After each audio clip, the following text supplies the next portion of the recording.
The one sitting in the back of the bin, the rough one with the brown scarring across the skin that nobody reaches for, that is almost always the sweetest one in the pile, and the smooth, clean, perfect-looking melon right up front that everybody grabs first, that is the one that will cut open pale and watery and ruin a July afternoon. People reach for the pretty one, carry it home proud, and get pink and watery and nothing. Then they blame the season or their luck. It was never any of those things.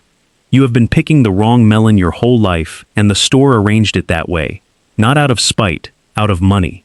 There is a difference between a melon displayed to sell and a melon selected to eat, and those two things have almost nothing in common.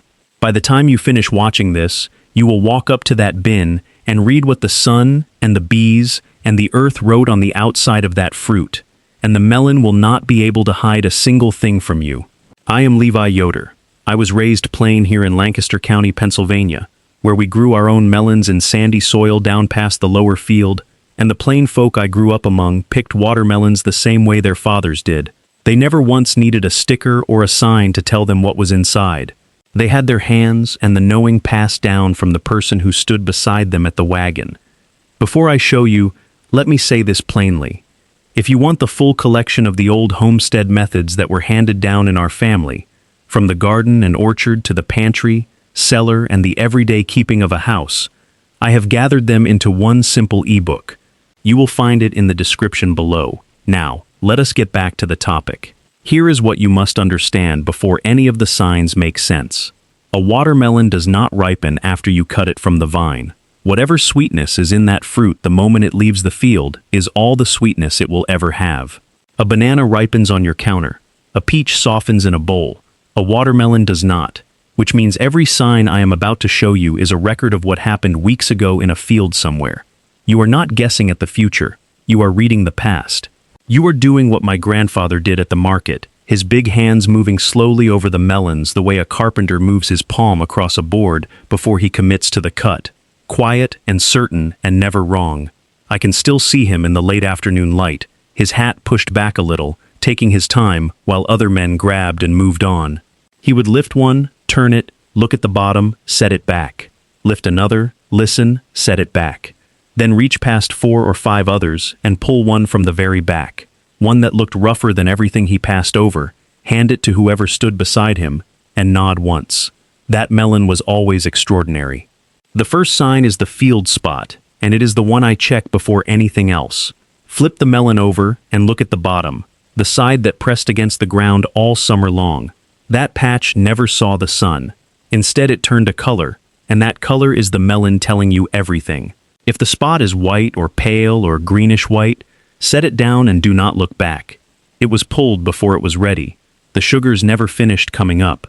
But if that spot is deep and buttery, the color of old cream or the inside of a fresh biscuit, golden and warm, that melon sat on the vine through the long August heat and finished what it started. I was maybe 7 years old the first time my grandfather showed me. I had picked up a melon and carried it over, certain I had chosen a good one. He took it from me, turned it over without a word, and set it back on the pile. Then he reached to the very back and pulled one out that looked rougher by comparison. He turned up the bottom so I could see. That spot was the color of fresh butter on a warm morning. When my mother cut it open that evening, it was the color of a summer sunset inside, and it tasted the way a July afternoon feels when everything is slow and warm and right. I have checked the field spot first on every melon I have touched since. The second sign is the webbing. Look at the skin itself. On some melons you will see rough brown lines crossing the surface, dry scarring that looks like a net or cracked earth after a long dry spell. Most people reach past those melons for the smooth, spotless ones. They have it exactly backwards. That brown webbing is where the bees work the flower hardest during pollination. The more times a bee visited that flower, the more seeds were set inside.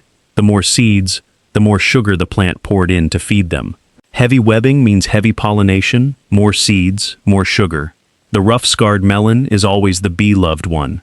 The bee-loved one is always sweeter. The store stacks the smooth melon up front because it photographs well.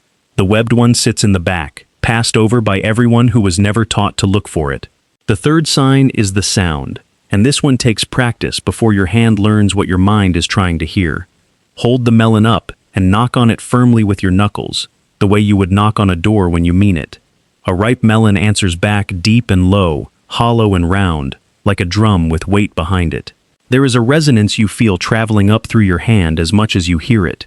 An unripe melon answers high and tight, a flat, hard sound with no room inside it. An overripe melon answers dead, a soft thud with no ring at all. You want the deep drum. Knock on several in the bin, and do not try to think about it. Let your hand decide. My grandmother used to say, your hand knows a ripe melon before your mind catches up. She was right every time I tried to argue with her. The fourth sign is the weight. Pick the melon up and hold it for a moment. A ripe watermelon is nearly all water, and that water is heavy. It should feel heavier than a melon its size has any right to feel. If you have two melons that look about the same, put one in each hand and take the heavier one. The lighter one has air somewhere inside, or dried out before it finished, or never fully filled. I have watched women who grew up on farms and have not thought about this in 40 years pick up a melon in a market and say that one before they could explain why.